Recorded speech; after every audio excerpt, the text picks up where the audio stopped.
We couldn't be more happy and more proud that we're able to do this event today. And I'm going to turn immediately to Dr. Wolfgang Schuster, who's going to say the words of welcome and to introduce this afternoon's event. So Wolfgang, over to you.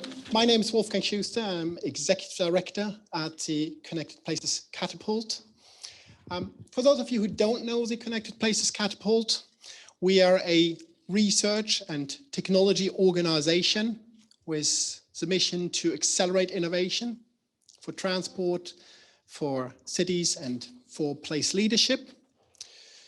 And our focus is really on providing impartial innovation as a service to public bodies, to businesses, to infrastructure providers, really with a focus on catalyzing step change improvements in the way people travel, the way people work, and in the way people live. So we connect business leaders and public sector leaders to cutting edge research, for example, to spark innovation and grow new markets. It's never been more vital than now to really forge stronger and cross-national prosperous partnerships that can really promote clean and resilient growth, that can truly promote a sustainable future for all. So without further ado, let's get on with it. Please welcome to the stage Her Excellency Louise de Souza, UK Ambassador in Chile, for her remarks. Louise, the floor is yours. So we're all here in the context of the annual Chile Day, and, well, many of us are anyway. That's what brought me back to London. Might not have come if I'd known it was going to be this week with the snow and the strikes and so on. But Chile Day was an amazing couple of days worth of discussions, networking, which have demonstrated the energy and enthusiasm for UK-Chile business links and the potential that remains to be realised between us. In the past year, we did £1.6 billion worth of bilateral trade, which was an 11% increase on the past year.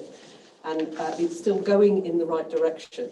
But we're working very hard to make the most of our bilateral trade agreement, unlock the potential that already exists in that. For those of us who were at Chile Day yesterday, heard our Trade Minister, Greg Hands, talk about not just the UK-Chile trade dialogue, which is unlocking the potential in our existing trade agreement, but also the potential that is to come and to be unlocked with the UK and Chile both being so close to joining the comprehensive and progressive agreement for Trans-Pacific Partnership. And the urban environment is a key sector. Both the UK and Chile have committed to net zero by 2050. I think Chile's passed a law this year which puts that into law with a very pragmatic programme of implementation. And cities are vital to achieving this goal. We recently welcomed Governor Orrego of the Metropolitan Region of Santiago to London, and separately, the Minister of the Economy, Nicolas Grau, both of whom were exploring topics around this area. And we are absolutely ready to continue developing that partnership of sharing knowledge and best practice around the UK's own low-carbon transition and learning from Chilean experiences as well. We had a project like this over the last year and continuing into this year with the municipality of Renca, which is actually where I first met Guillermo.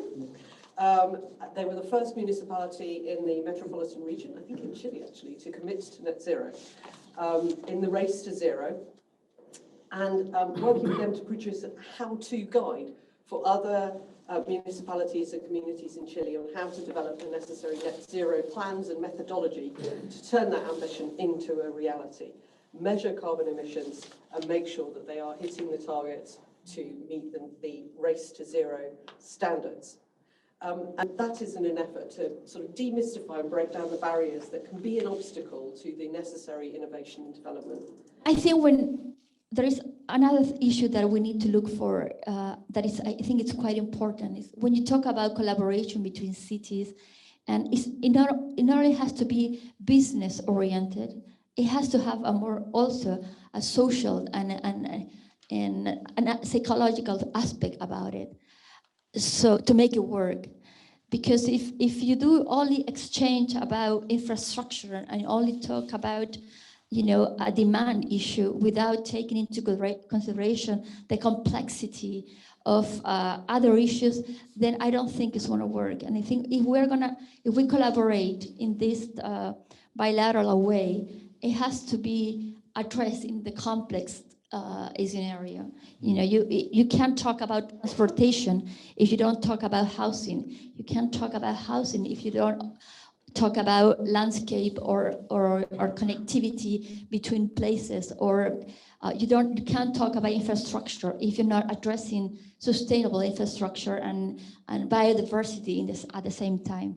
So what I think is, what I find interesting about Catapult, in a way, I think it integrates all the stakeholders, but I think it has to be more than just business to business. And I think it has to be about also these cultural differences that should be addressed as an opportunity of learning one from the other. Susanna, it's such a pleasure to be able to welcome you again to London. I know you've been here now for several months, but we've been delighted to connect you with the architectural community and the urban planning community, and we thank Fiona for thinking of that. So that's wonderful, and great to hear your thoughts, and of course we're going to discuss these in a minute. We're going to shift the focus a little bit now, and Guilherme Johnson, who's our head of global programs, is just going to talk a little bit about the work that Catapult is already doing in Latin America, and in particular with Chile. And that will, I think, give some underpinnings to some of the things that Louise and Susanna have already mentioned. So Guilherme, please, the floor is yours. For us at the Catapult, it's really important to combine what we do in terms of identifying challenges with sort of like solution providers, both from the UK and locally, because we really try to build this sort of like equal partnerships between UK and local stakeholders. So that's what we did. So we invited companies from these places, from these cities, and also UK companies that were interested in addressing these challenges, and we developed some different workshops, these different activities, sort of connecting them, and then trying to build this what we call equal partnerships. And I think it was very successful. A small project at the beginning, but then we really managed to grow this. And right now we actually are developing a Latin America net zero and resilience, what you call like partnership, or Latin America and resilience program, which is the next step that we are coming into right now. So we are not only working in Chile and Colombia, which was the beginning, but now we have expanded, and we are working with cities in Mexico, so Monterrey and Guadalajara in Mexico, cities in Brazil, which is Campinas and Porto Alegre, Buenos Aires, and also now with the metropolitan region of Santiago, because then we see the importance of also engaging with this metropolitan region. And of course, it's good to have the buy-in from Governor Dorrego and other stakeholders, and also giving sort of this similarity between Santiago and London, I would say. So there's a lot of interesting connections, and the way that the city is governed, the metropolitan region is governed, and all that. So we really see the benefit of working together. So we are right now working with these different stakeholders in the cities, and defining which is the major challenge that they have. So for example, could be air quality in Santiago, or is it public transport in Buenos Aires, or in Monterrey, there's a massive issue related to water resilience, water scarcity, and how they can address this challenge. So we are working not only with the city governments, but with the business communities and other stakeholders, really trying to tackle the issues that the cities are facing. And again, after we identify the challenges, we'll be now being more sort of proactive, selecting UK SMEs and local SMEs that can jointly address these challenges. Because I think by working together, they can sort of improve their own capabilities, I would say, because just looking for the UK SME perspective, how they would enter the Latin America market, if not building these partnerships with local companies and local universities and local stakeholders. And also for the companies in Chile, in Mexico, in Brazil, how they can also build further their own capabilities and then maybe come to the UK and offer their solutions here. So that's the overall objective of this program. So address climate and net zero challenge and resilience challenge, but also improve the economic development, bring more equality, as Ambassador was saying, which is definitely a priority for Chile and other Latin American countries, and at the same time address these major climate issues that they are facing. So these collaborations that begin with little shoots can end up with really interesting things. So Fiona, we want to welcome you as well and say thank you very much in your new role as chairman of the Anglo-Chilean Society for being here with us. Why don't you just take a few minutes to say a few words about what the Anglo-Chilean Society is and how we can all be great supporters, and then we'll get into the dialogue with everyone. I'm here today in my capacity as chairman of the Anglo-Chilean Society, a society that's been going since, I think, 1944, to build links between the countries, so friendship links. It's an apolitical and a-religious organisation, but we aim to highlight all sorts of things of partnerships and interests between UK and Chile. And that can range across historical commemorations, cultural events, but also business. And I feel quite often we talk about climate change, we talk about net zero, we talk about saving the planet, all of which of course are pretty important. But they're also abstract concepts. And really at the heart of this, it's all about people. And it's about people's quality of life. It's about people's livelihoods and ultimately about people's lives. And for Latin America, a very large proportion of the population, and particularly in Chile, live in cities and urban areas. I think it's something like 88% of the population live in an urban environment. So developing that environment, ensuring its future quality, but also ensuring its future resilience against the challenges of climate change is really, really important. And as Susanna has highlighted, a very important aspect of the quality of life is simply the housing portfolio. We have a lot of experience on earthquakes, tsunamis, natural catastrophic issues. So that has helped us to develop a resilient culture along the way. And our earthquakes have taught us to develop a very good structural engineer. We have the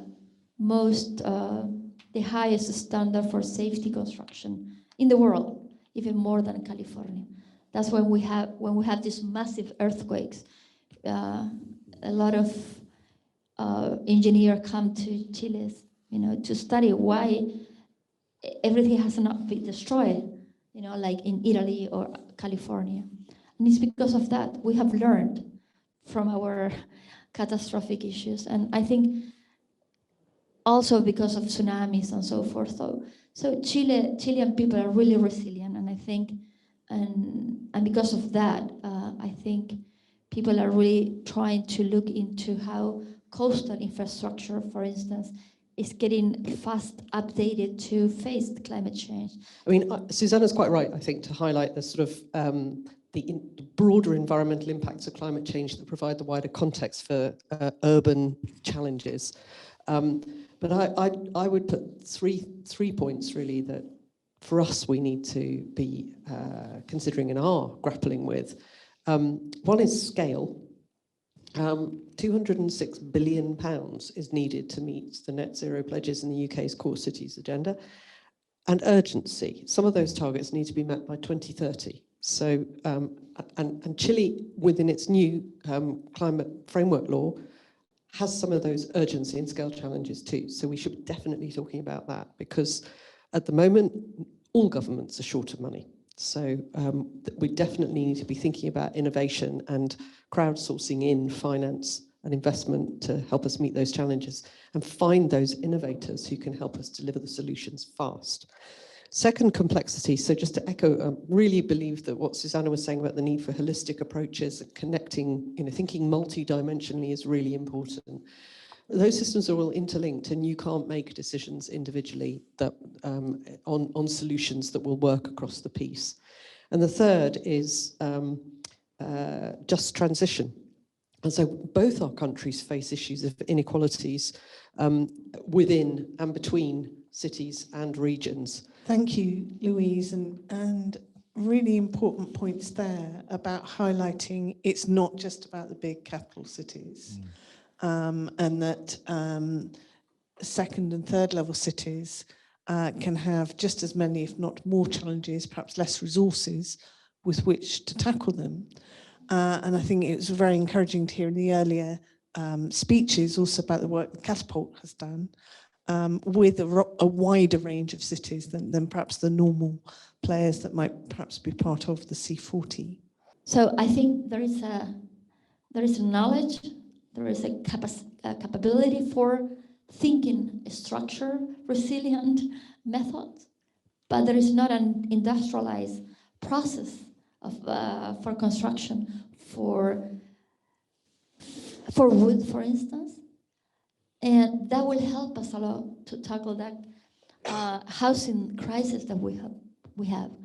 So I think if we assessed a capacity for technical industrialized construction, that could be a good collaboration, because what I see here in the United Kingdom, you have an avant-garde technical buildings, with there's a lot of good examples, and I think we can learn from that experience in Chile. I think that could be a very good example.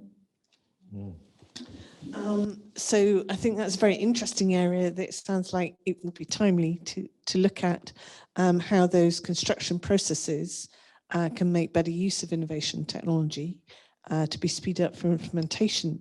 But there's lots and lots of other aspects as well where innovation can be brought to play, I'm sure, on transport, on energy, as well as on the social context. But Louise, do you want to comment on what sort of things, where you think the UK might be able to help?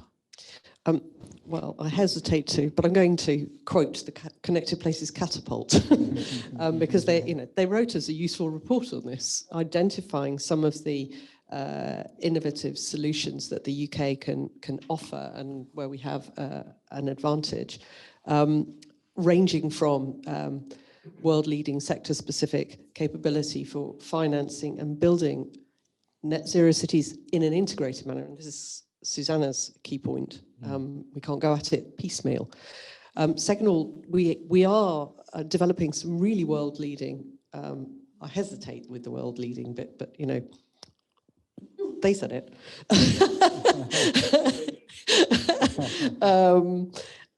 In some niche technologies which will be important, and thinking about things like smart street lighting, lithium-ion battery storage, electric vehicle charging infrastructure. And I have 3 electric vehicles in the embassy that need charging infrastructure outside Santiago.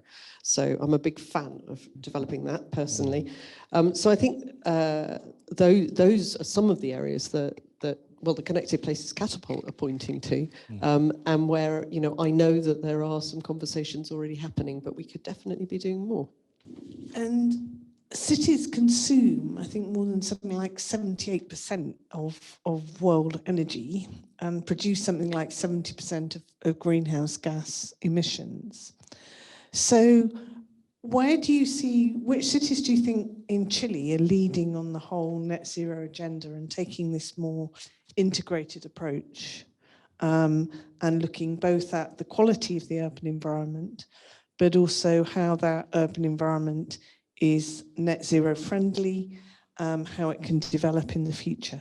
So it's not just about setting the targets, it's actually about the practical solutions that I think that we can do more to bring people together. But, you know, our role is to facilitate. There's great expertise in Chile and in the UK, in universities, in institutions like this one, in public-private partnerships. And our job is to try to sort of highlight those opportunities, make sure that the people who need to know where the innovators and the solution makers are and put them together, and hopefully let them find their way forward to the right solution for their community in their regions facing the specific challenges in their different and varied contexts. And I think Chile is going to be the gateway. It's a hub, but it's going to be the gateway to get to other Latin American countries, because we are going to have all the frame to be able to have other countries enter into the Latin American market. So Chile is becoming really important for that, and I think we want to do it right because we want to continue leading this process. So I think it's also a challenge for the public sector, and like in this venture capital today, it was a collaboration between the private and the sector and the public sector. Corfo was involved in finance part of this venture capital in like 25%. So getting the government involved into this transition is quite relevant. And in Chile, they understood that we have to do that. We have to collaborate. And what we need to do now, we have the private, we have the public.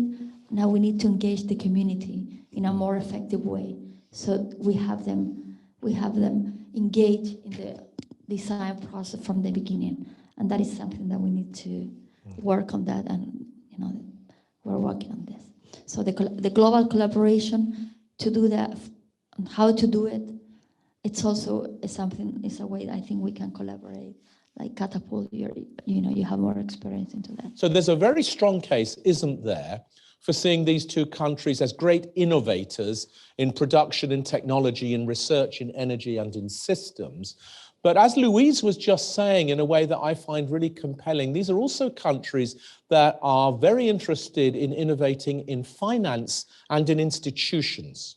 So if you think about our organization, the Catapult, that's a kind of institutional innovation. But if you think about Corfo or Fundación Chile or any one of these organizations in Chile, these are also institutional innovations. You're creating new kinds of organizations that are able to work the soft magic of innovation in terms of bringing people together, demonstrators, accelerators, innovations, and everything else. So there are an abundant set of reasons why the UK and Chile are not just, as it were, favored partners because there's some kind of industrial compatibility between them, but actually because there's a culture of innovating in similar ways. And I think that's what creates the kind of nucleus and the kind of magnetic appeal in this relationship. That's why I'm very enthusiastic that as a Catapult, we will listen to what both Susanna and Louise have said, which is a wonderful agenda. And if we spend the next 10 years working on that agenda, I'm going to be very, very, very, very happy for all sorts of reasons. This is a global challenge, and it cannot be addressed purely on a national basis. So having that cooperation between two countries that have similar challenges and that have similar approaches to innovation seems like a logical step for us. So I'd like to conclude by saying that we hope that the session has been obviously informative and has helped really reiterate that importance of those bilateral action, and has really helped to spark some of those ideas on ways that we can achieve this, particular between obviously the United Kingdom and Chile. And really, I'm looking forward to the next steps on this journey of international cooperation between Chile and the United Kingdom. Great. Thank you all. Thank you.